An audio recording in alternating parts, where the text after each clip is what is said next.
We are going to move from a resilience to a natural brilliant state. We're all here to move our Black communities forward. We think our children have to have the best. It's all about discipline. How are we going to discipline ourselves so that we're able to save, so that we're able to make good financial decisions? Recognizing that there's a road ahead if you manage the road in front of you. The decisions that you're going to be making today in your lives where it comes to money will affect you in the future. Discipline is one of the things that we often learn, sometimes by our environment, or sometimes we're forced to do it, and sometimes we don't learn it at all. Stores want to get us in and out and get our money, and that's it. It's a game, so you have to be really wise to the game. Do you know what it costs to run your home on a monthly basis? Land acknowledgement. As we gather together, we acknowledge the sacred land on which we reside. It has been a site of human activity for 15,000 years. This land is the territory of the Huron-Wendat and Petun First Nations, the Seneca, and most recently, the Mississaugas of the Credit River. The territory was the subject of Dish with One Spoon Wampum Belt Covenant, an agreement between the Iroquois Confederacy and Confederacy of the Ojibwe and allied nations to peaceably share and care for the resources around the Great Lakes. Today, this gathering place is still the home of many Indigenous people from across Turtle Island, and we are grateful to have the opportunity to work in the community on this territory. We are also mindful of broken covenants and the need to strive to make right with all our relations. Last but certainly not least, we acknowledge the people of African descent who were brought here against their own will or in search of a safe place to live their lives and raise their children. Reconnaissance des terres. En nous rassemblant, nous reconnaissons la terre sacrée sur laquelle nous résidons. C'est un site d'activité humaine depuis 15 000 ans. Cette terre est le territoire des Premières Nations Huron-Wendat et Petun, les Scéniques et plus récemment les Mississaugas de la rivière Crédit. Le territoire était sujet de l'alliance de la ceinture Wampum plat avec cuillère, un accord entre la Confédération Iroquois et Confédération des Ojibwe et des nations alliées à partager et à prendre soin pacifiquement pour les ressources autour des Grands Lacs. Aujourd'hui, ce lieu de rassemblement est toujours le foyer de nombreux peuples autochtones de toute l'île de la Tortue et nous sommes reconnaissants d'avoir la possibilité de travailler dans la communauté sur ce territoire. Nous sommes également conscients des alliances brisées et de la nécessité de nous efforcer de guérir toutes nos relations.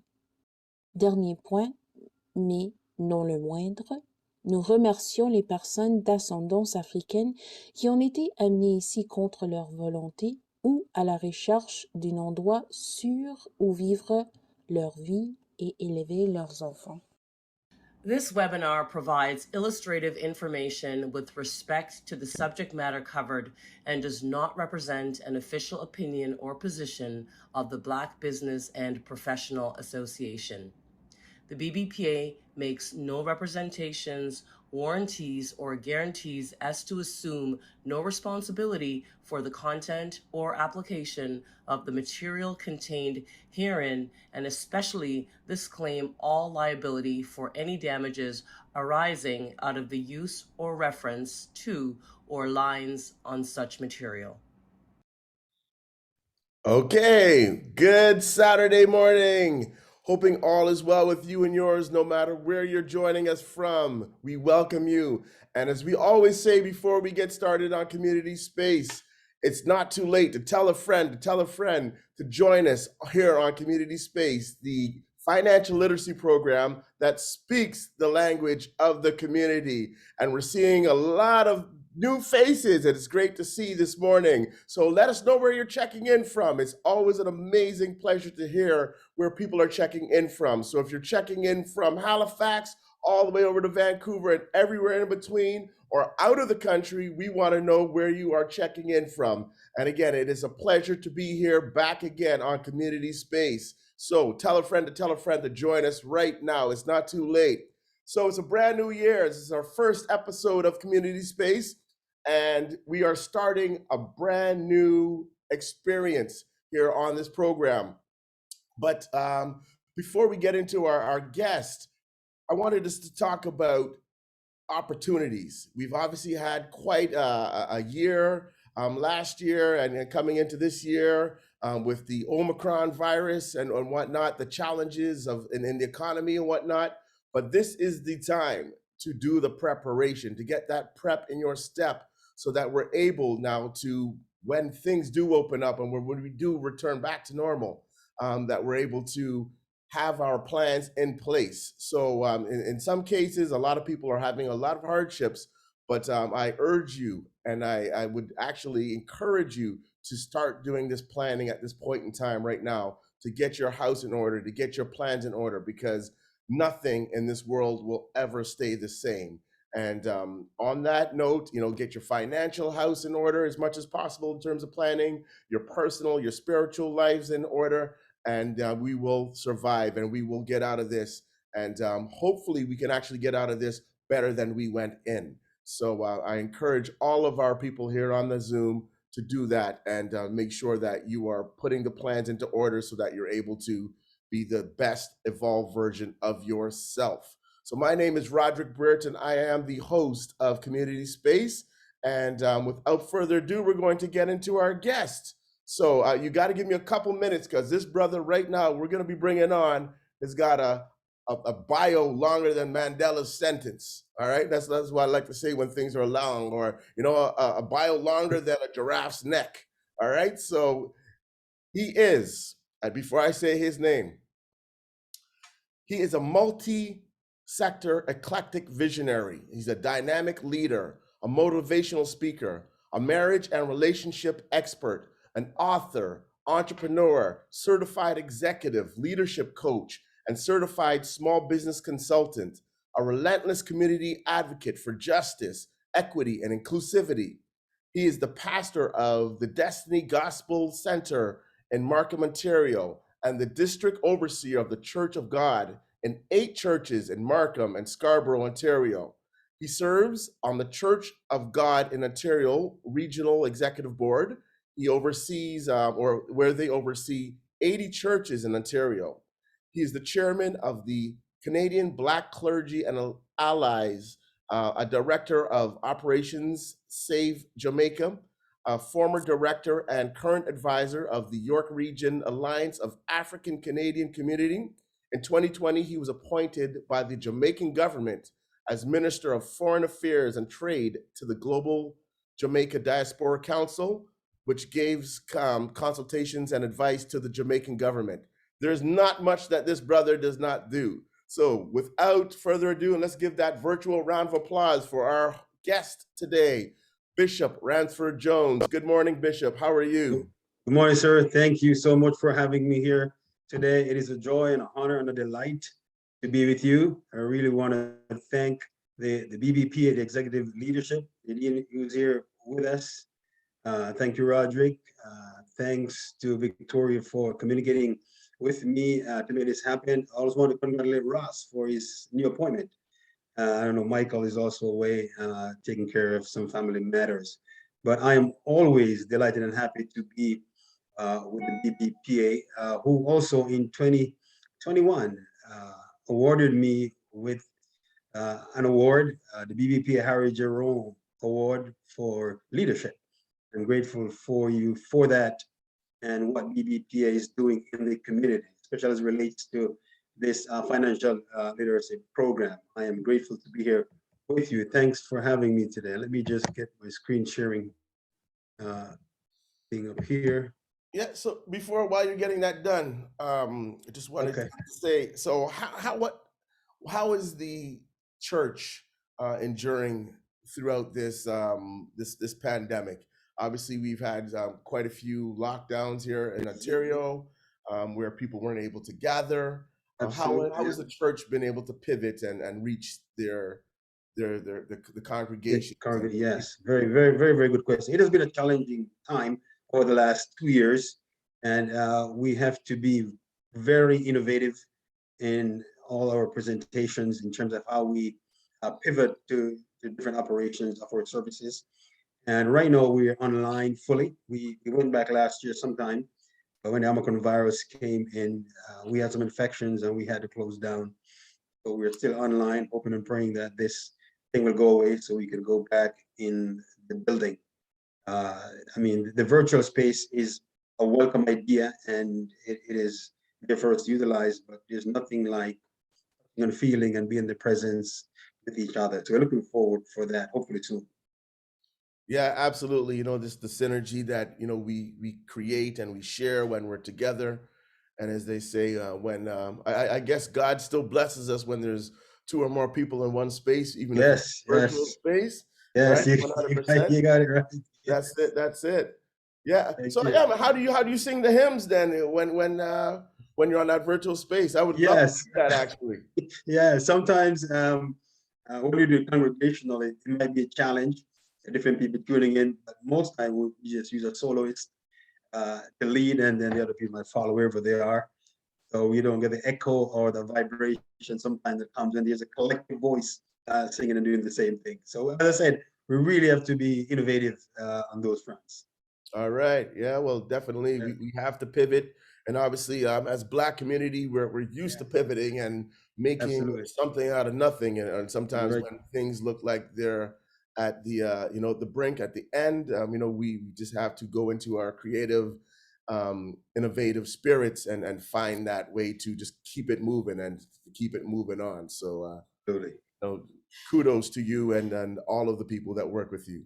Thank you, All sir. right. So again, we read through your bio. There's not much that you have not done within this spiritual space and in this religious space. So tell us a little bit about what we don't know about who Bishop Jones is. Well, I think you kind of tell a little bit of it. I'm Jamaican by birth. I was born in Jamaica. I came to Canada as an adult, and I worked for many years in corporate Canada in many different managerial positions with Toyota and other car dealerships, advancing in that.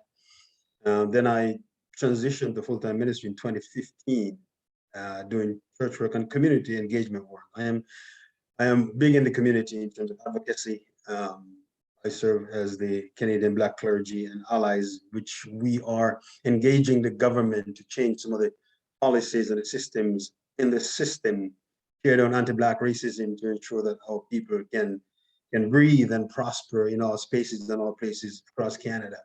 That's one of the things that I'm doing, other than my religious duties. I'm married. For like 22 years, we have 2 children. My daughter is in university, and we are just maneuvering through this difficult pandemic period. And sometimes you recognize the burden and the responsibility of being there for people. Many people are struggling during this time, and they are looking for hope and help. People are having really mental challenges, anxiety, fear, depression, suicidal, all these different dynamics. You have to be there for people, counseling, encouraging, being there for them. So you take on some great added responsibilities during this time. But through prior and through your professional development, you would say that your shoulder has to be bigger. When you're going to the gym to work out to get some muscles, you got to ensure that you yourself are preserving yourself. But you have to take on other people's problems and challenges and responsibilities. So you also got to make sure you are prepared to do that. But I'm grateful that my wife is such an amazing woman, and she's there with me, supporting me and encouraging me along the way. And I have a great team of people at my church who I'm so grateful for. They're always there, and there are connections, the people that you connect with in the community at large, great people out in the community, and we collaborate on many different fronts to ensure that we're investing and we're supporting and we're representing and advocating for.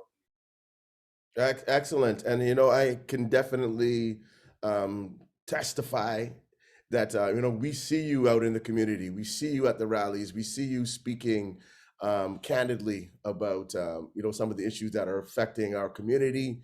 And just to be 1,000% honest, I often don't see a lot of the other um, churches, out there outside of I guess the Sundays or the Saturdays in some Yeah. cases. So, I think, it's very commendable in terms of what you do, because, as you are right now, you've got to go tell it on the mountain. You can tell them the mountain. It's not just to the congregation on a Sunday, but it's, No. 7 days, 8 days a week to the people Yeah. who, also need that inspiration and, some of that healing that you bring forth. So, again, kudos to you, my brother, and just keep on doing what you're doing, and God bless you continually. Thank you so much. All right. So you've got a presentation for us today. All right. I just want, I think I see Michael time in there. All So right. Michael, my condolences with you and the family during this All time. right. All right. Good morning, our treasurer. Hoping all Yes, is well with you. our treasurer is tuning in, everybody. I thought he was in Jamaica, but it looks like he's on Mars right now, actually. Yeah. I also see my cousin from London, England. Good morning, Gene Adamson. Great. I'm all over the world, my brother. He's all over the world, Michael. You Good got to it see you. covered. Good to hear You got you. it covered. I like to hear that rustic voice chiming in. Thank you, Michael. All right, everyone. Thanks for joining us again this morning. I want to share just a few nuggets to motivate, invigorate, and accelerate you so you can move forward into 2022 with much anticipation and invigoration.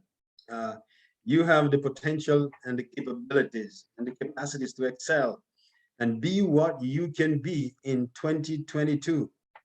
You might not have all the resources as yet, but you have to capitalize on your net asset and your network to increase your net worth, right?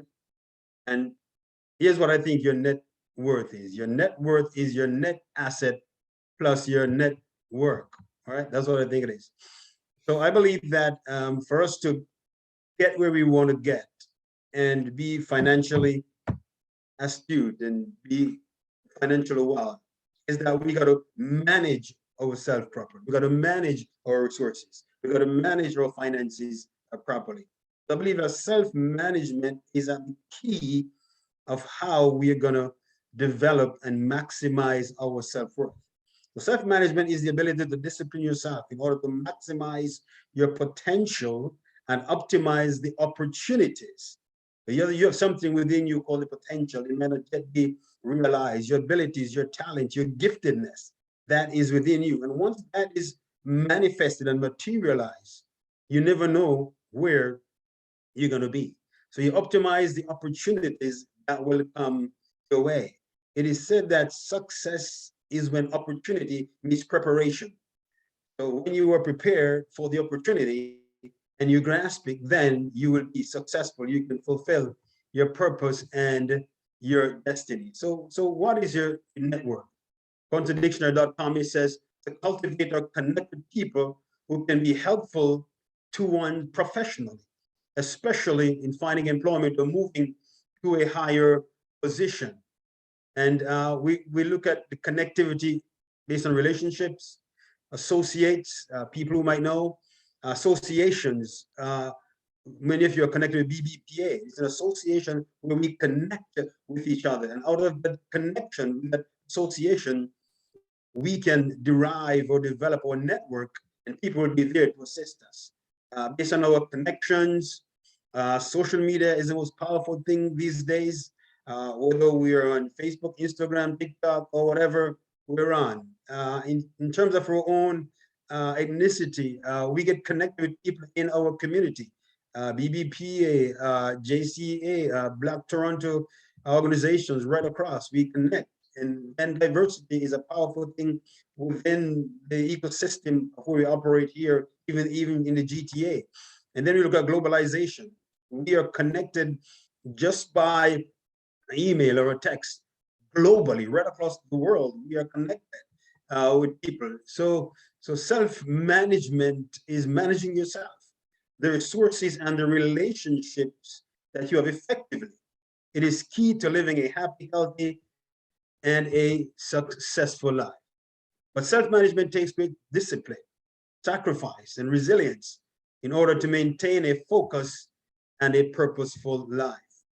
Successful achievers have learned to master this discipline. You can achieve this, but you have to dedicate yourself and practice it intentionally. It said that motivation gets you going, but discipline keeps you growing. All right. So, Pastor Jones, yes, sure. If I can interrupt 1 second. So, how do people who haven't mastered discipline get into the aspect of starting to or having that introduction to discipline? Because I find in our communities, there's obviously in some aspect, because we're always going, there may be a disparity when it comes to self-discipline. How do we do that? It is learned, it is modeled, right? And we have to be intentional about it. If we want change, if we want to make that difference, we got to be intentional, to be disciplined about self-management. And there are many books out there on these subject matter. Things like these forum that we set up, it is very, very critical to that, I believe. So our mannerism, our behavior as human beings can be changed. Even if we're far right or far left and we want to come in the middle, we can take steps to change that, but we have to be deliberate and intentional about it. And sometimes it takes coaching. Sometimes it takes somebody. He said it takes a village to raise a child, right? Sometimes it might take the elders, a teacher, a supporting family member, a pastor, somebody who might even, especially when it comes down to young people, who might see the potential in a particular young person. And then as a elder or a leader, you can connect with that young person and show them the path ahead so that they can make that adjustment or the change. Right. Okay. And if you have questions for Bishop Jones, please put them in the chat. Yes. We will have an opportunity to ask Bishop Jones questions live. Absolutely. And in the line of work, sorry, go ahead. I was going to say, once I kind of do one particular area of model, then we can even pause like now and have a question on that. Okay, perfect. All right. That part of it. Yeah. So I was saying that your net asset and your net worth will increase or improve or define your net worth. So we look at assets. Assets are things that we own according to accounting principles, and liability is what we owe. So, but we're focusing on the assets that we have. Some are non-financial and some are financial assets. We call non-financial assets intangible assets, patents, trademarks, intellectual properties. These are what we call non-financial. Then we have financial assets like cash, investment, stock, bonds, mutual funds, and then we have physical assets like if we own land or property or commodities. So the accumulation or the combination of these, along with our net worth, will increase or improve our net worth. It said that the key to success is self-management. The key to financial success is self-management, how we manage our resources, how we manage our relationships, and how we manage ourselves. The key to that, right? So the first thing about self-management is self-awareness. The man in the mirror, the woman in the mirror. What did Michael Jackson says? I'm asking you to change your ways, right? One of his songs, right? So self-awareness is key. What is self-awareness? I'm a biblical person. So it says that do not merely listen to the word and so deceive yourself. Do what it says. Anyone who listens to the word but does not do what it says is like someone who looks at his face in the mirror and after looking at himself goes away and immediately forgets what he looks like. So even if we go away from this position today and don't take anything from it, we might lose it. But if we jot down, grasp, put in your phone a few ideas, a few nuggets, those things can be transformative. They can change your behavior, they can change your attitude, they can change your outlook on life, because we want change to be better, right? So self-awareness, this being aware of your potential, your priorities, and your personal inhibitions, because not only do we have potential that we want to see develop and harness and manifested, or priorities in our lives that we want to see come to fruition, but we also, all of us, have personal inhibitions, right? Personal challenges. Sometimes we even have our own self-imposed limitations on ourselves that we can't aspire. I can't own a home. I can't open a bank account. I cannot buy stocks. Cryptocurrency seems too far out from me. The metaverse, the new thing now, the metaverse that is out there, those things are too foreign for me. But no, don't put on any self-imposed limitations on what we can achieve, especially as it relates to our financial acumen and our financial independence. But you must be observant about yourself, introspective and reflective of your own behaviors, your thoughts, desires, and actions. These are the things that will cause us to progress and prosper when we think about our thoughts, our desires, and our actions. How you manage your day-to-day activities with integrity, precision, and values. This is how we should live our life and operate with integrity, precision, and with value. Self-awareness gives you the clarity and confidence to make the right decisions, especially as it relates to our financial integrity, right? Self-awareness does that. Sorry. Right? So self-awareness, it is how you deliberately manage yourself and how you are in control of your emotions, your thoughts, and your activities.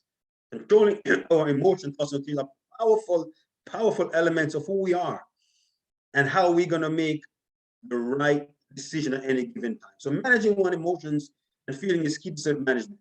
This is keeping yourself in check so you do not act on impulse and exhibit maladaptive behavioral patterns. For example, you know that you have to pay the rent this month, and maybe you have to take some money off your credit card if you're strapped with cash.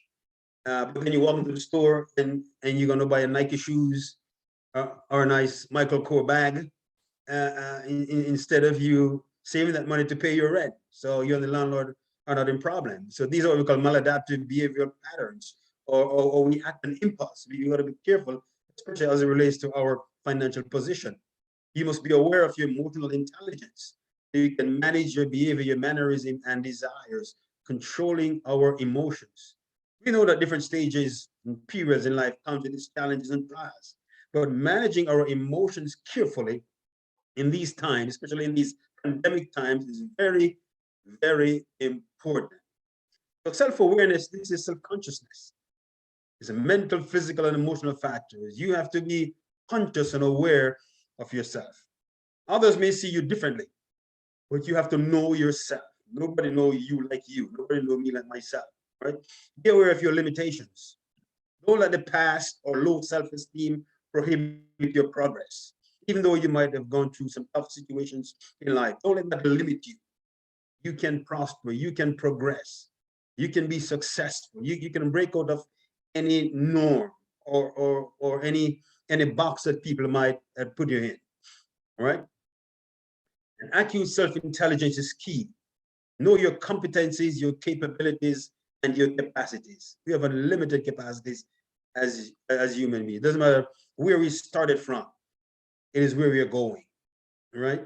I remember, Roger, when I just came to Canada, I just came here with $300 in my pocket. That's all I got from Jamaica, $300. And when I got off that plane at Pearson Airport, I came to Canada in cold February winter, and I'm saying, how am I gonna make it? Why did I make this decision to leave hot sunny Jamaica to come to Canada? But I realized that there are certain competencies and capabilities and capacities I had, coupled with my faith.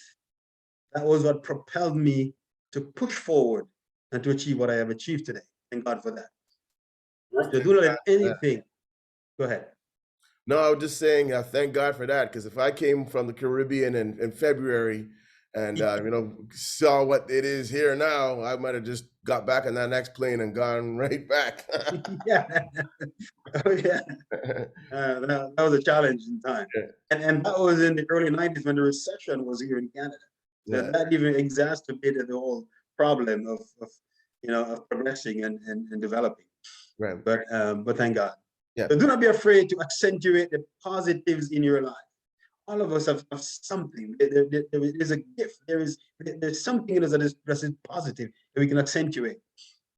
Some people cannot deal with your confidence. All right. So if you're an astute, confident person, and some people might misunderstand your confidence as being abrasive or being rude, but confidence is something that you need to propel and to push yourself forward.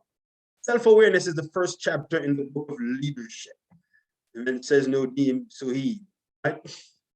So, are there any questions on self-awareness that anyone has? Is there a question in the chat, Rod, or do you want to? We've got some in the engage? chat, and then we'll also ask people to put up their virtual hands if Yes. they have a question for Bishop Jones. So one of the questions that we have, what are some of the common areas of self-management where people struggle?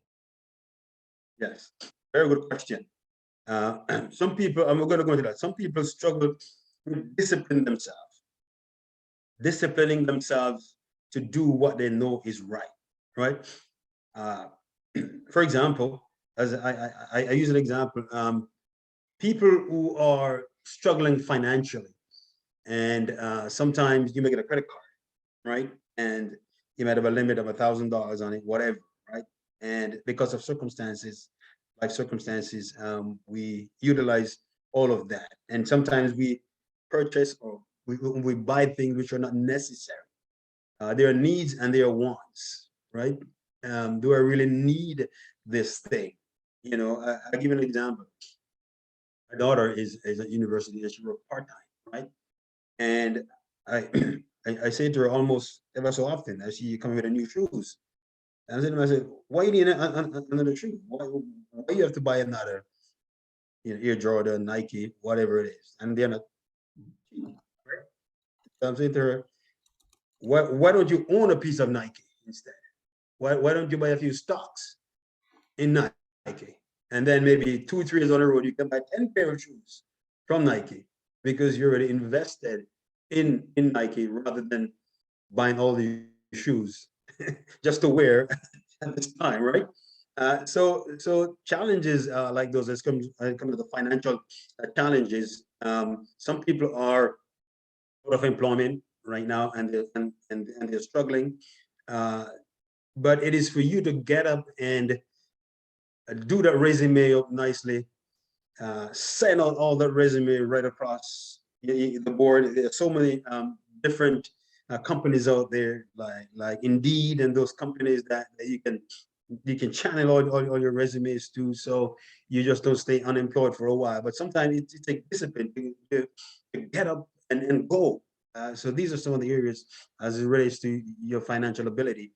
Also, that you make sure that if you are doing investments, that you get a financial advisor. You just don't jump out on the limb all by yourself and start buying stocks or bonds or whatever, and we don't have the knowledge about these things. All right. Right.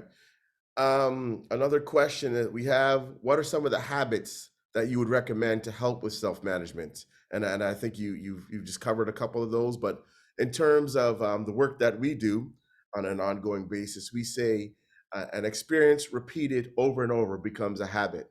That habit repeated over and over becomes a behavior. And that behavior repeated over and over becomes culture, right? Which technically is discipline, and you can apply this to discipline. So disrupting sometimes what we've always done with a new aspect of whether it be finance or just a new behavior, right? Can help become, with a new habit can become that behavior and then that culture. So it's this intentional disruption is one thing that I've seen when it comes down to discipline that works, and just identifying it and just continuing to repeat it, not every other day, but every day, and as much as you can in terms of what you're trying to accomplish and succeed. And writing it down and seeing it Yes. also is something that is very effective when it comes down to discipline, because the same way that large companies market and they promote and whatnot is the same thing that we need to do on that ongoing basis when it's in our lives. So, we either be writing something down and putting it on your door in your bedroom or in your bathroom or whatever. The more you see it, the more you believe it. So, Yes, yeah. yeah, very, very good point. You literally say all of it. But here are three fundamental things that we must do to ensure that we're disciplined and that we can self-manage ourselves. The first thing for me, set your clock. A clock is an amazing instrument. So if you want to get up early and to get moving, I'm up like 5 o'clock most mornings. And my clock alarms. When the clock alarms, I'm up. Get up early and get your day moving. Whether you pray, meditate, or whatever you do, work out, whatever you do in the morning. And make sure that whether you're going to work, an appointment, or whatever, that you be there on time.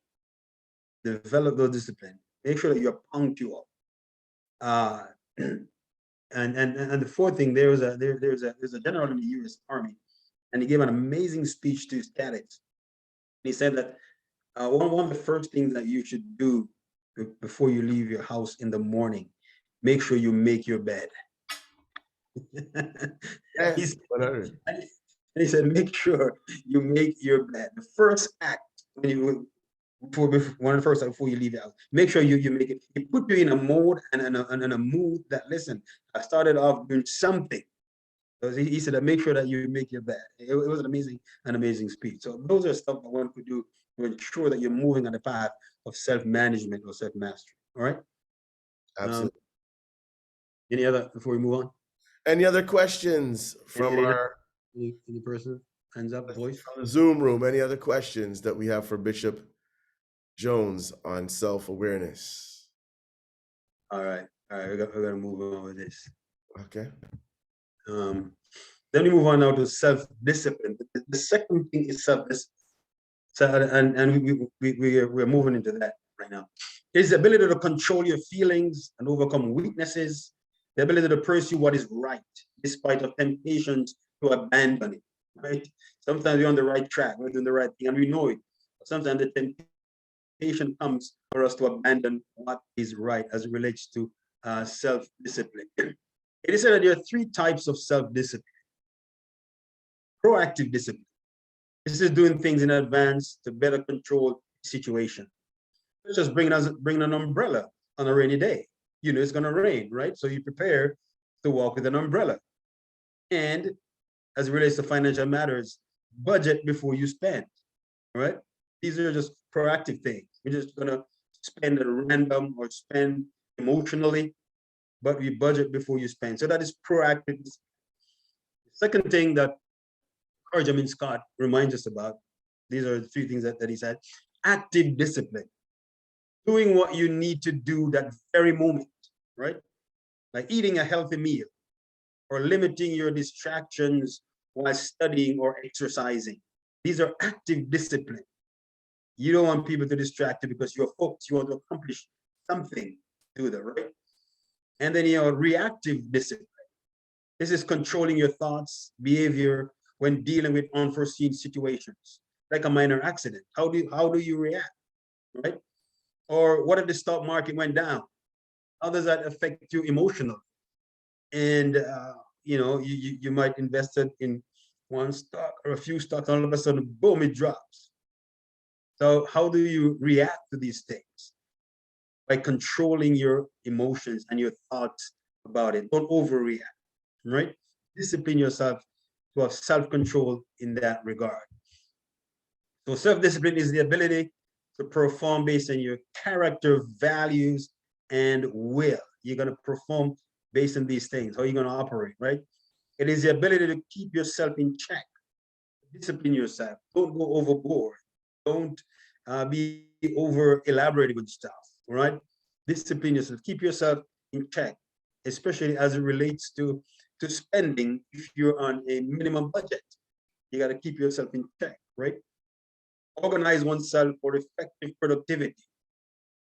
I mentioned that whether you are entrepreneur, self-employed, going to work, right? You organize yourself for effective productivity. And the first two things about that is preparation, preparing yourself mentally, physically, emotionally to go on the job every day. You organize yourself very effectively. And then make sure that you show up on time. Don't procrastinate. Don't go to work late, right? Make that a disciplinary thing. And most of us struggle with that kind of thing, right? But make sure that you do it right. But you're muted. Okay, no, I'm just gonna to ask if we can just have a quick question here. We have someone in the chat. So you mentioned procrastination, and I think again, not generalizing everybody in our community, but I guess as a stereotype, and then there's a little bit of truth to it. Our Yes. community has an issue with procrastination, Yes. right? Disproportionately. Let's use that word. Yeah, you're correct. Yeah. Right? How do we work with procrastination? Because all of these features that you're bringing to us are very relevant, and obviously they work. But sometimes for people who are just a little bit not on the ball or not getting to it right away, how do we make these things work in terms of obviously self-sabotage is one thing, but procrastination is a major element that we often hear about and face. So what would suggestions be? It is what they call the thief of time. They call procrastination. I But love it. as you said, Write that down. we do have a disproportionate problem with this, and we know that whether we're going to church or a party or an event, most time people show up late because they believe that it's a fashionable thing. But it is. I believe that it is not even a cultural thing. I believe it's a character, right? That we must be people of integrity.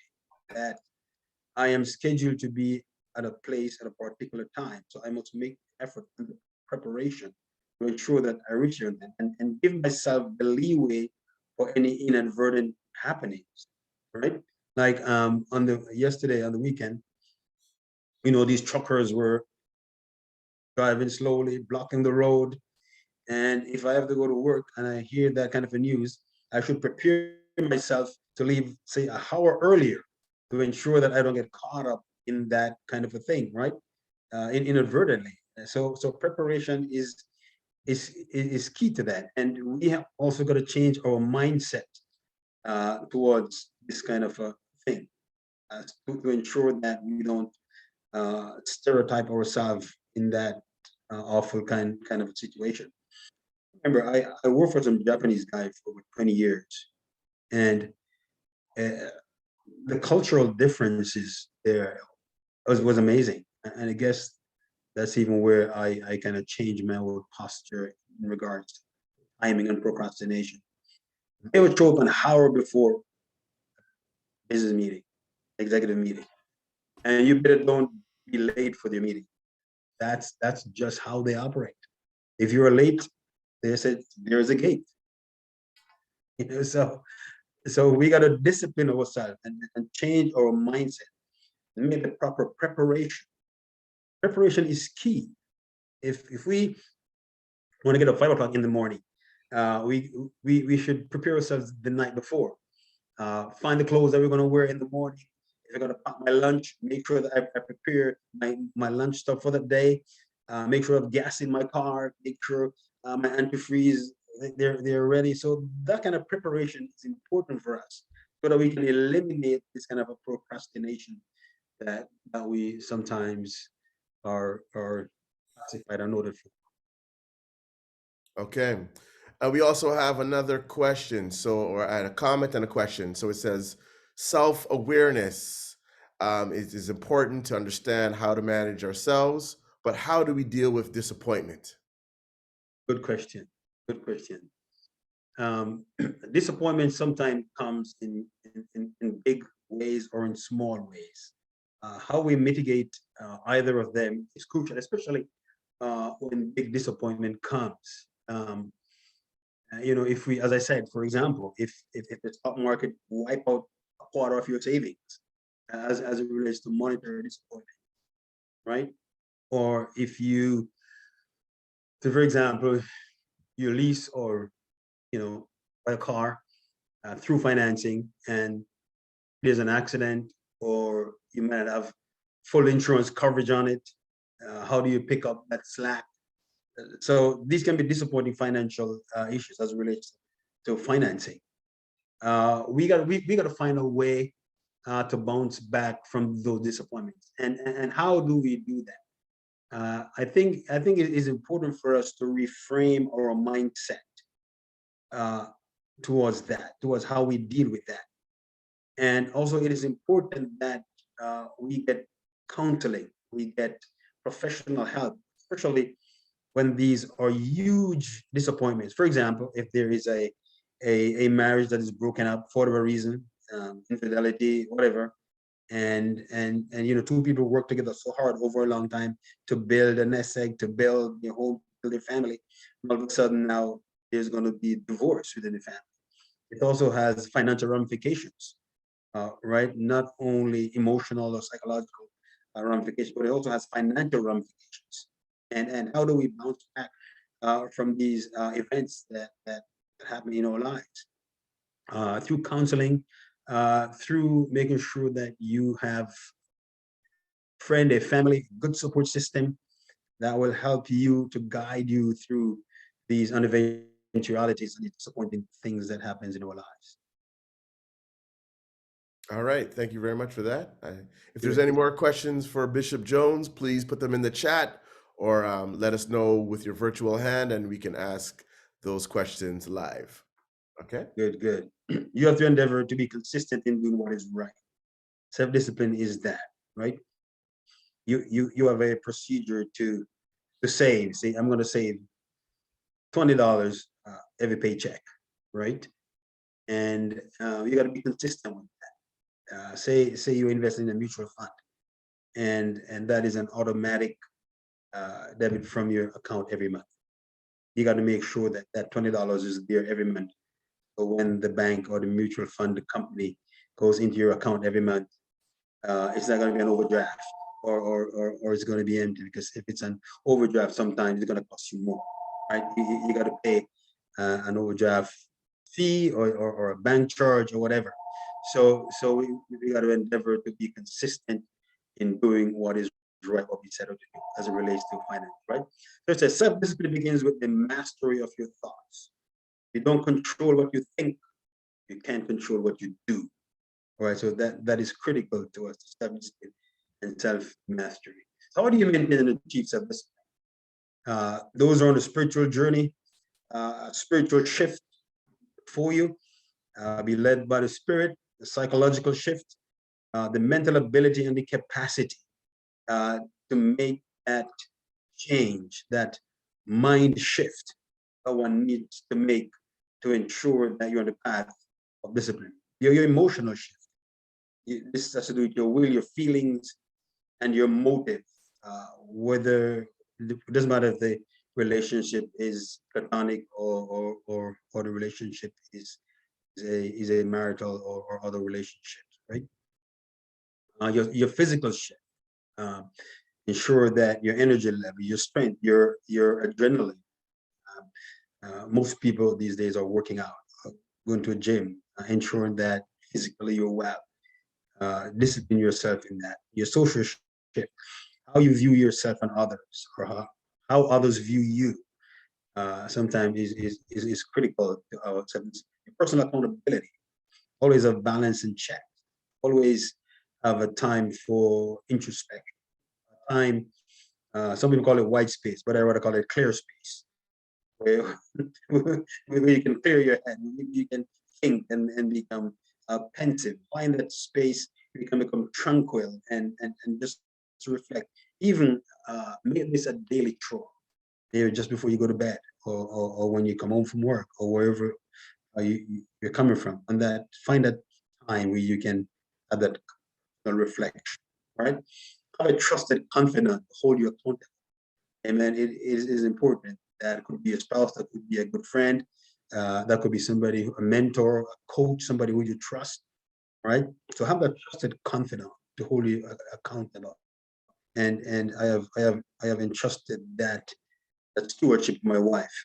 She always you know, hold me accountable, and I appreciate that. Right? But self-discipline, this is a scriptural. He said that I discipline my body to put it under subjection. So we discipline our body, we put our body under subjection. So you got to push yourself to maximize your capacities, right? All of us have so much potential and the capacity that we have as human beings. I was just telling folks at my church last Sunday that you have the G factor in you, what we call the God factor. You were created in His image and in His likeness. You have the G factor. The possibilities are endless for each and every one of us. So you have this potential in you to unleash. You know, it doesn't matter where you came from, what your past might be.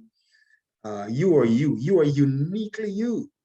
I was listening to somebody a few days ago, and the person was using such an analogy, and I think it was Steve Harvey. Yeah, Steve Harvey. Steve Harvey was saying that if all the billions of people who came and died and gone before, and all of us who are here today, none of us have the same fingerprint. We all are uniquely different. And I said, wow, that was an amazing observation, because you are uniquely you with the potential that you have in you. Make the sacrifice to do the right thing, right? And especially as it relates to your financial accountability. Make the sacrifice to do the right thing. Persevere against unfavorable odds, right?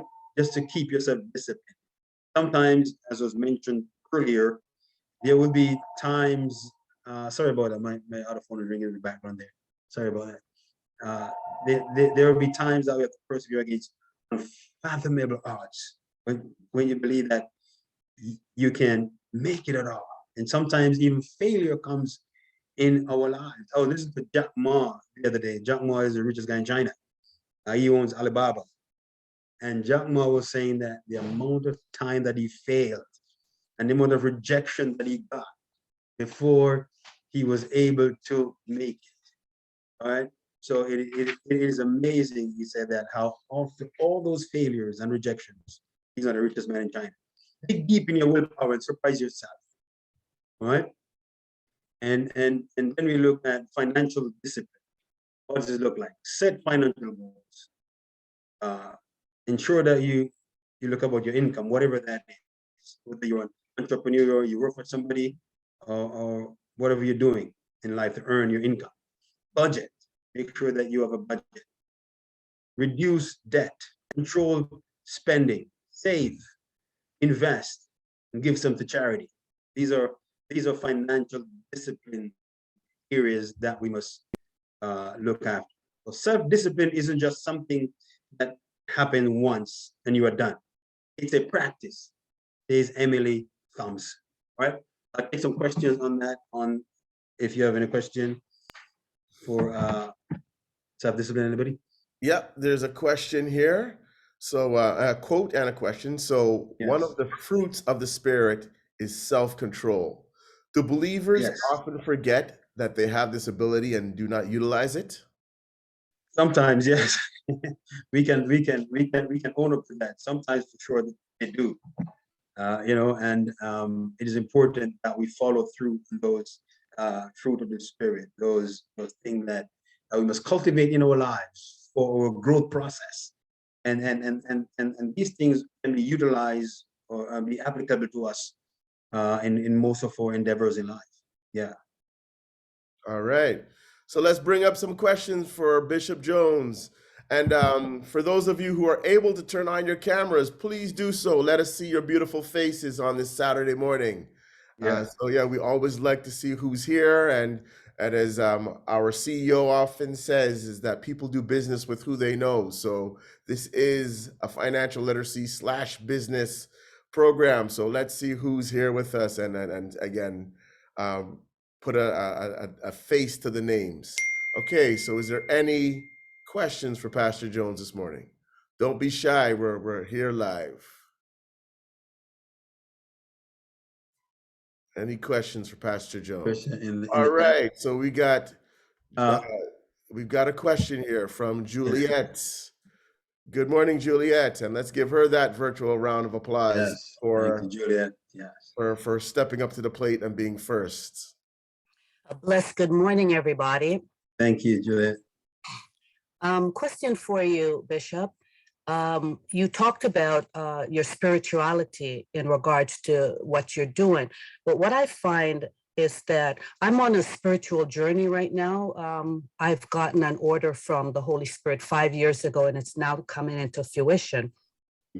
And what I find, even to the believers, it's difficult to not so much sell them the direction, but to bring them on board for the direction. Do you understand what I'm saying? Because as much as they saying something and doing it is something totally different. Yes. Believing and walking in faith is totally different. Yes. Because what also I find is that when the problems come, and the problems will come, Yes. people tend to fold and pack it in. Yes, that's true. It depends on the magnitude of the level of the pressure that they face on Right. the journey. It is always something that we as human beings, doesn't matter who we are or what discipline that we're in, whether it's a spiritual journey. But as it relates to the spiritual journey, you know that the trials and the tribulation will be intensified even on that realm. That we don't wrestle against flesh and blood, but principalities and powers. Sometimes that's a big part of it. But I find out that for most part, it is the self-discipline that we don't have. It's like us. It is a self-discipline. James says we should not only be hearers of the words, but doers of the word. But there is a gap. There's a chasm between hearing and doing. And I believe that it is in that chasm that we find ourselves sometimes not moving forward for various reasons. And but I think for most part, it's a lack of discipline and commitment to carry through whatever we want to accomplish on that journey. And how do they balance both? Yeah. Yes. Because they're dealing in the flesh, in the world as we see it now. And how do you balance the spiritual aspect of it in one platform? Give me 1 second.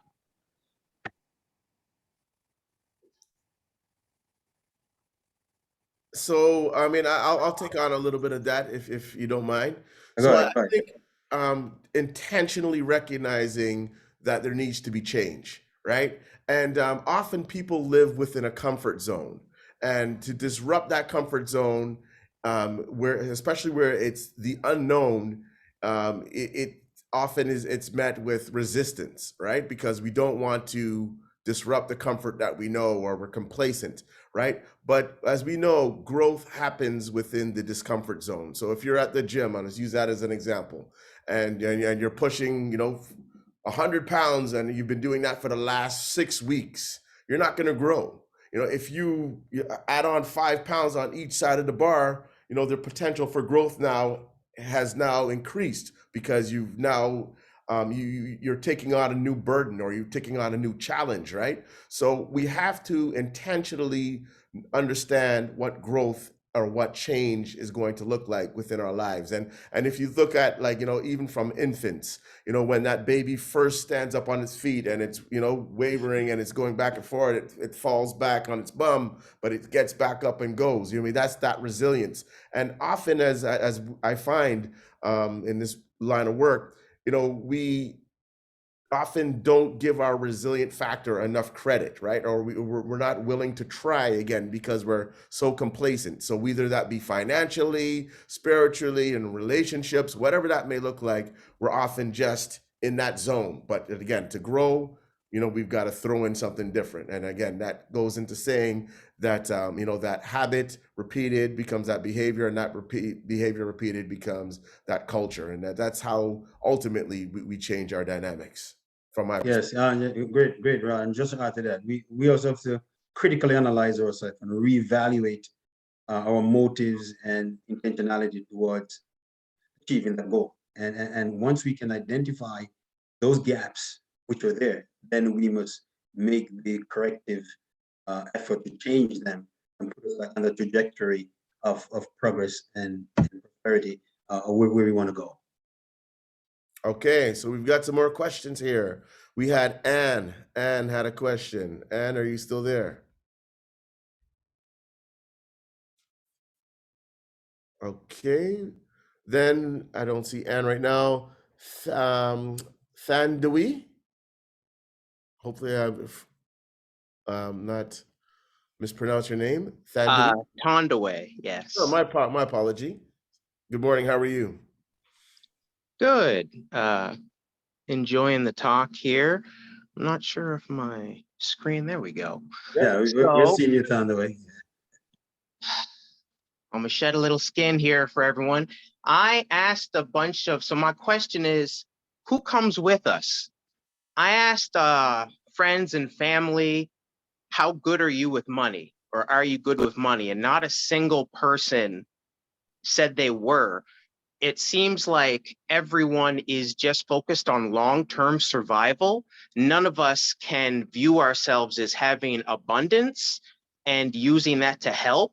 And one of my big problems is, as I learn about financial literacy and spending less and stock investing, my first next step after disciplining myself to spend a little less is to tell everyone in my circle, look what we can do, look what we can do, look what we can do. And then 99.9% of them say, that's not for me. Oh, that's too dangerous. What about all these threats? And I just got to, who's coming with us? Do I have to just keep walking this path and, say bye to some people dear to my heart, or do I just focus on me? That's something that haunts me. Thank you for your time. Great question, my brother. Great question. That is a great question. I'm telling you. It is said that the most effective form of motivation is progress, right? So if you have to do this on your own by yourself until those folks see the result, that what you set out to do the next 2 years, 3 years, 5 years, now they see you accomplishing that. They see accomplishing your goal, and they can see the results. Hopefully that will motivate them to make that change. And sometimes you got to be the lone wolf of the pack, to ensure that you move forward on your own personal journey, and hopefully that will inspire them. So who's coming with you?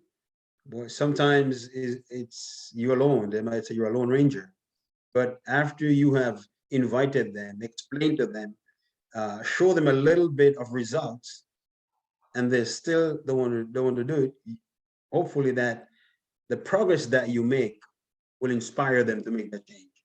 Yeah. And I also think, people have to look at their lives, like, for instance, in terms of what type of book are you? Are you an open book? Or are you a closed book?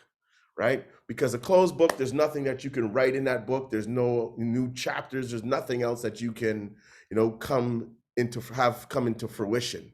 Right? But obviously that open book, you're there to learn more. You're there to write, new chapters, new pages, and have the possibility of growing again. So, we've got to look at ourselves. How are we? Open booked or closed booked?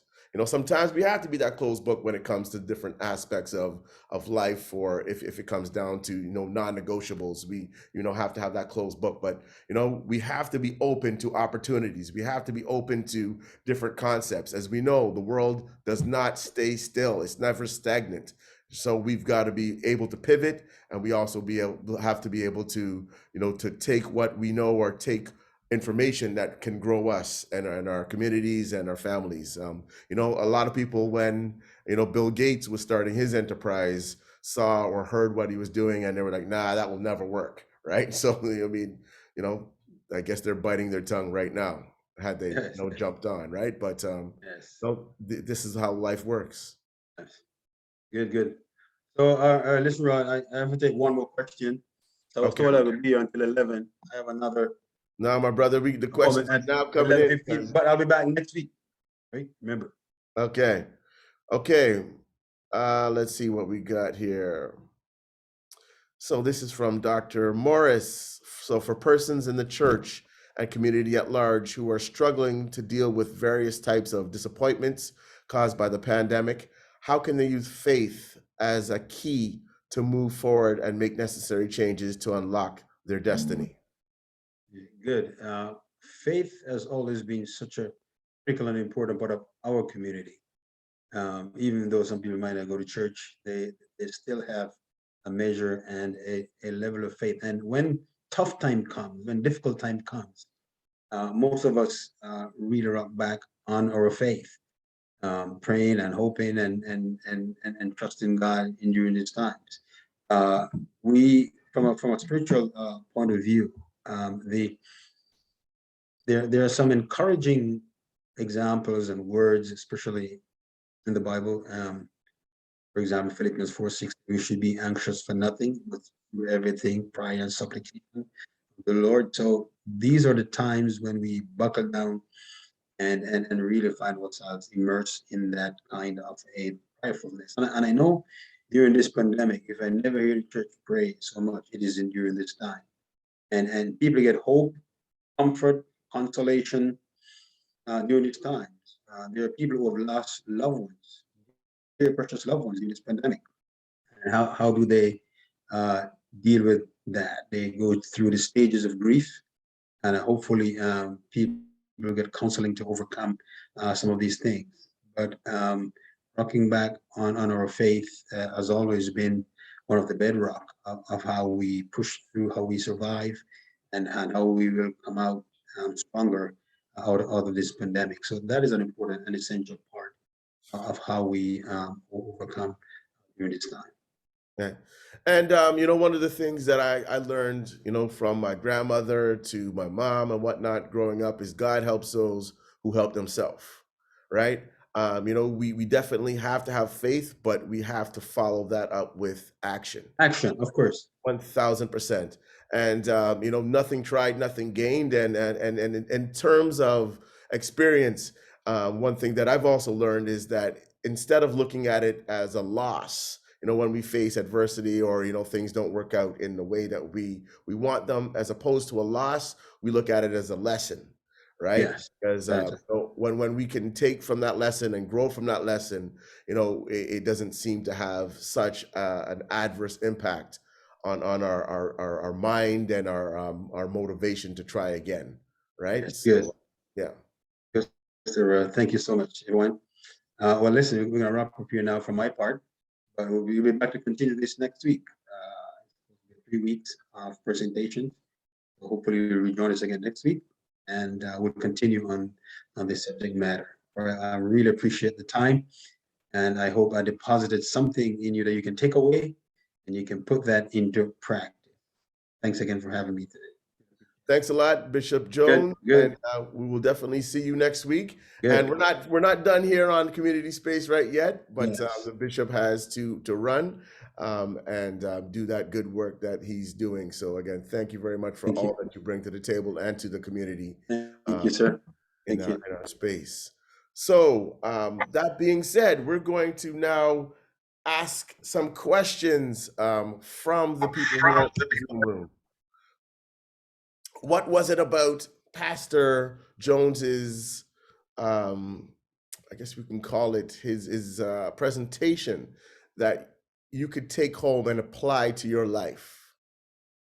What is it that you could take home and apply to your life in the sense of self-discipline and self-awareness and just overall, when you look to apply that to your financial health? What is it that you can take to your life and benefit from that regard? So again, if you can come on to the on camera and respond, that would be an amazing piece. All right, we got our first person, Lolita. Good morning. Good morning, everyone. Thank you Eric, for creating this platform. And Bishop, thank you very much for today. I would definitely say I'll take away, one of the things that you first said is hope, creating hope and help for people. And that's in my heart. And I've been struggling to a certain extent to be able to do that as to the full extent that I would like to do. But something that was key is that you talk about self-management. So definitely I would, I've written down a lot of things that you said. I definitely would put it into practice. I was always working on self-awareness, but now self-management is something that I definitely would pay attention to. So thank you very much. All right. And then if you think about it, self-awareness and self-management and discipline often is one of those things that we take for granted. And we often have come from households where discipline is enforced, but often it is just the discipline when something has gone wrong, right? But it's not been the proactive discipline where we've learned, like, for instance, I'll just use martial arts as a discipline, in terms of intentional, being able to control self, being able to control our thoughts and whatnot. So I think when we as a community and in regards to juxtaposing it in our financial health and whatnot, we've got to take on a proactive approach and an intentional approach when it comes down to being able to focus and to be open to learning and growing within that sphere, right? Because again, when we react, often we're trying to bounce back. But when we're proactive, we're taking something on that is, specific and where we want to see that growth, right? So, how many of us have had financial literacy at the forefront in terms of our rearing, our growth as children and even as adults? How many of us have had that intertwined or ingrained within our fabrics? I'd love to know, for even here from on this Zoom right now, how many of us have had financial literacy at the forefront of our growth as individuals? Somebody, anybody.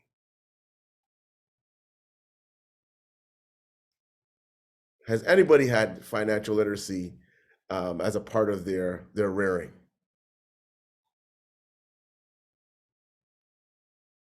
Okay. We're not seeing very many. And people are chiming in on the chat saying, no, not really, none. One person that says, yes, they have. And I think, when we look at our community just from a broad lens, we see often there has been challenges when it comes down to the finances and whatnot. And again, I'm saying this just from a generalized perspective, but from the how we're going to grow. I mean, we have to do something different. Nana, let's hear from you.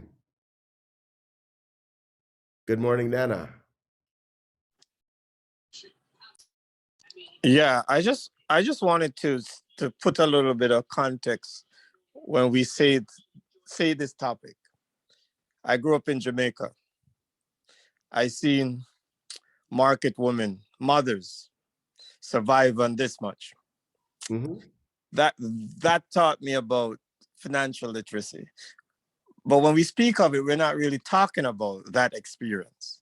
How we survive on this much, right? Because what we're talking about is probably the new age, when we learned about bartering, negotiating prices in the market. Those were some of the things. Now, the other part that we didn't learn per se was about how to deal with credit cards, but we didn't have to deal with that back in the day when I was growing up in Jamaica in the 1970s and 80s. we were mostly dealing with how do we make the thing, how do we eat at night, how do we stretch the little we made.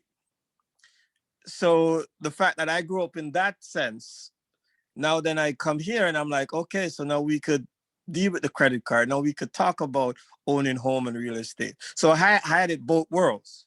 But it's not to say I didn't learn. You know what I mean? To say I didn't learn it in Jamaica in those times is to say I didn't respect what I learned in terms of financial literacy. But it's just another aspect of it that when I came to Canada, then I began to learn over time. So, okay, now that we have abundance, because before we learned how to live with a minimum survival. Yeah, and I think you said that the key word there, my brother, is we've learned how to survive, right? And we knew what we had to do to be able to just to get through and put that food on the table for that day or that night, right? And I guess it's all in terms of perspective, but survival is one aspect of it, but are we looking at surviving or thriving? Right. And as a community, we have every right to thrive. And it doesn't necessarily mean we become these capitalistic, people who just want to, have, and just accumulate and not share or, not bring others along with us. Right. But I think, there's obviously the difference between surviving and thriving. Right. And do we want to thrive? You will agree, though, that the first thing you have to do first, I work in the villages, we have to teach people to survive first, because we have a lot of people can't swim. They're jumping off a cliff. So we got to teach them how to do that. And then the next level, then you strive. Because if you can't survive, you know how mindset is. Right. And so, yeah, we have to survive first, then we strive. I totally agree. And I understand in terms of some of those transferable skills that survival brings that, again, when you liking it or symbolically, when we're looking at it, like if you can swim, then you can help somebody else. So like, for instance, I know you, Nana, in the sense of if I needed a job or if I needed to send a young person to get some experience to be able to learn to survive, and you having a thriving industry or a thriving environment where people can come and learn, I can send them to you. But if somebody couldn't swim, I can't send them to that person. Right? So, and I think it's thriving has probably got a connotation attached to it where it's, attached to, a certain amount of money or whatever the case may be, but that's not necessarily true. 1000%. Thank you very much for that. Always good to hear you and good to see you. So our next question comes from Ruth, or comment comes from Ruth. Good morning, Ruth. Good morning. Thank you for this session. I'm so excited to have these conversations in the Black community. One of the things I've noticed is that growing up, it was like our parents, they did everything to survive and to try their best that we would look like this, we would not be at any disadvantage when compared to other kids we were going to school with. They did their best, they worked so hard, and other family members as well. But when it comes to financial literacy and financial education and actually learning what to do with money, sometimes I notice that members in families, they have found solutions, and you only find out when they pass away that they were millionaires or that they had all the real estate and this and that. But the learning is not being passed down to the other generations. And that perspective of, okay, I've built something for myself, let me just keep it so that no one will ask me for anything, or no one will, is very detrimental to helping our communities thrive. So how can we make sure that we're not just building wealth for ourselves, but that we're also passing that on to families, and making sure that those conversations around money at at home, around the dinner table, that they're not taboo, and that they're positive and focused on empowerment and teaching and showing what works. How do we move as a community to that type of mindset? And great question, and I think you've answered some of that question in the question. So, like for instance, having those conversations at the dinner table, whether it be on whatever day that may look like, but intentionally, again, putting that into the matrix so that your children or whomever is around that dinner table or that environment on an ongoing basis. So if it's Sunday dinner, let's just use that in terms of our tradition in a lot of cases, having that, conversation about, financing or, some type of structure that is going to enable those who are in that environment to get familiar, to be a part of that conversation so that they're, they can expect on that day of, just to speak and also be a part of the conversation. One of the things that I've learned and we definitely put into practice within our community capacity growing is having that regiment so people can expect this on Saturday where we're going to talk about this, or having people having the ability to weigh in on the conversation so that they can literally buy in. You see that? It's financial literacy right there, weighing in to buy in, right? So the more that our children can weigh in and talk about maybe how much they've saved at this month and what are they going to do with the money that they've saved, and having them be able to ingrain financial literacy from an early age, just the same way that we learn our ABCs and our 1, 2, 3s, we should be learning financial literacy as a part of our growth, so that it's no surprise at the end of the day when when our children are teenagers or whatnot, that they're able to now take what they've learned along the way and apply it. So great point. Thank you very much for that, Ruth. Can I just add one more thing? Absolutely. I love everything you said. So important. And one other thing I've noticed is also conversations or, just putting in place a will.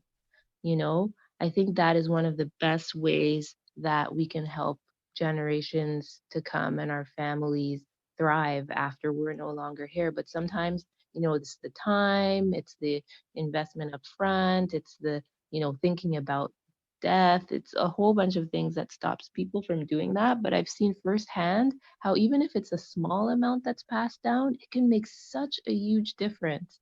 So, removing the taboo around taking actions like that, I think is also an important part. No, you know what? You're absolutely right. And there's that old saying, that old adage is where there's a will, there's a way. And I don't think they necessarily meant it in terms of that financial succession plan, but you're absolutely right.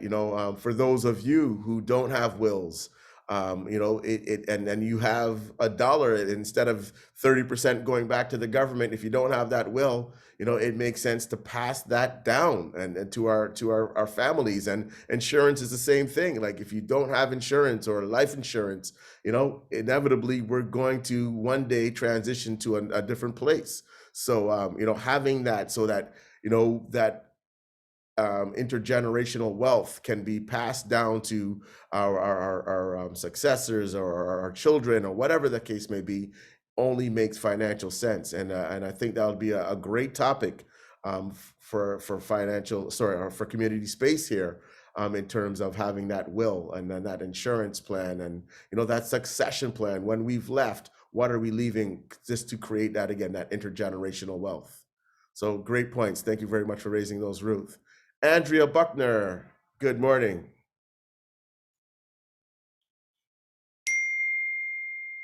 Andrea, are you there? You had a question. I see your hand up. Yes, I'm there. I'm here. Thank you for taking my question.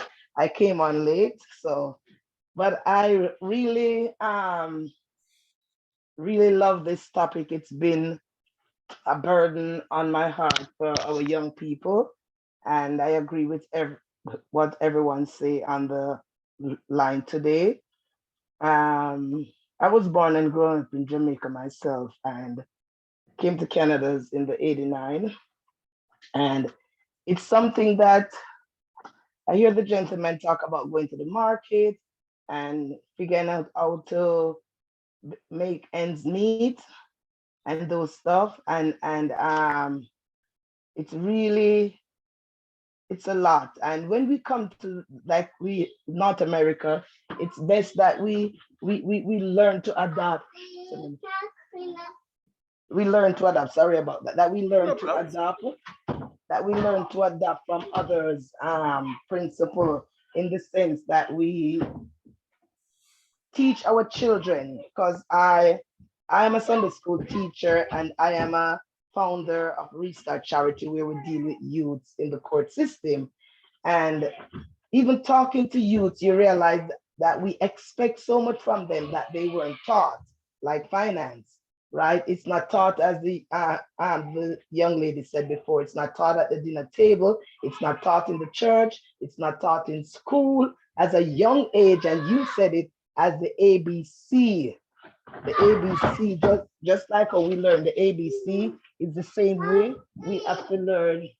I'm coming. It's just the same way we have to learn. We have to learn finance, because then our children grow up and we expect so much from them that they don't have to give. We're telling them about saving when it weren't taught to them. Just like how they know the ABC growing up, when they're 20, 30, 40, 16, they still know the ABC. So it's something really that we need to teach, and we can't leave it up and say, oh, because some family member don't really know. It's not that they don't want to do it. So as a community, we can help each other. Like, I'm getting an opportunity through my organization to go into some schools in Brampton to teach, and one of my topic is finance, because I realize that if you have a knowledge of finance, then you grow and you will understand more about finance. What is really finance? You're telling your children, you're working, save your money, don't do this, don't buy that, don't just spend. They don't have a clue what we're talking about. They don't understand nothing that we're talking about. They're just there, and it's like we're telling them something that they don't know about. So I really appreciate this conversation, and it's really need to be taught, as I said, not only at the dinner table, because some people at the dinner table, they come to that age that they don't even know, right? They're at that age that they don't even know what to do, how to do it, right? But then in the church, in the school, in the community programs that have been run, these are some of the things. Like, if you sit and I remember talking to some of my Sunday school kids, and none of them know what's the difference between paying rent over what's a mortgage. And these are 16 and 17-year-old kids, right? Yep. And they didn't know. They didn't have a clue what it was.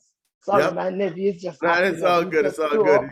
Yeah. So he just want my attention to clean up his mess. Yeah. So so it's a really a good topic, but we need to get it out there. And as I was saying, they don't know. When I asked them what's a rent, everybody in the classes, was about 10 of them. We weren't even having a class. I just had a discussion with them. And that's what I was talking to them. None out of the 10 of them know what mortgage was, but everybody knew what rent was, right? And then I start telling them about saving. I said, if you get $5 a week and you put on $1, right? You have $4 for the 4 weeks in the month. And you multiply that by 12, how much you will have. And I'm teaching them, it's not everything you receive, you spend. Because they like to buy candy, they like to buy McDonald's, and nothing is wrong. But you're teaching them how to save. Even parents, I tell parents, you know what? Give your children allowance. And because of the ignorance and lack of knowledge, one father said, I'm not gonna pay my kids to do nothing in the house. I sat him down, I said, it's not about that. You're teaching them to save, and also to give back. So if they save, if they get allowance, they save from it. When it's their sibling, no matter how young and how cheap it is, when it's their birthday, you take them to Dollarama for say, and buy even a dollar car, right? And you teach out of their saving. So it's just, it's a lot, but it's a very important topic. Yes, and then it definitely puts into place some type of regiment and ethic so that they understand the power of money and having money and not having to, be without in some sense when you do have a saving. And, we're entering Black History Month in the next couple of days, in the next 2 days. And my philosophy is that, let's make history. We obviously respect and we honor our ancestors who have, made the way, and, we can learn a lot from them, but there's a lot that in terms of we making history and making, good history within our community, and collective history is one of the things that we can and should be doing. And at the BBPA, that's what we strive definitely to do, is to make history and to collectively grow our community from a financial from a financial perspective, and also from a professional lens. So we're looking through that. So on that note, we are going to say thank you very much to everybody who joined us for this first session of Community Space for 2022. We honor you, we thank you, we value your time. And as we always say, don't just keep it here. We want you to spread that on the mountain, over the hill, and everywhere.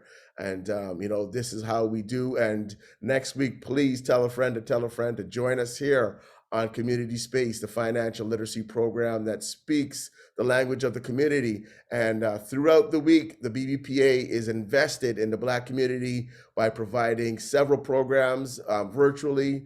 Hopefully as the restrictions lift, we will be back up and running and then doing some things in person. We've got Boss Women on Tuesdays, we've got Ask a Professional on Wednesdays, and a myriad of programming that goes in terms of investing into our Black community. So with that said, we are going to say au revoir for another week. And we look forward to seeing you next week here on Community Space, same time, same place here at the BBPA. Thank you very much to our sponsor, RBC, and the Donald Reed Estate for providing this opportunity for us. So on that note, take care, everybody, and we'll see you next week. One love.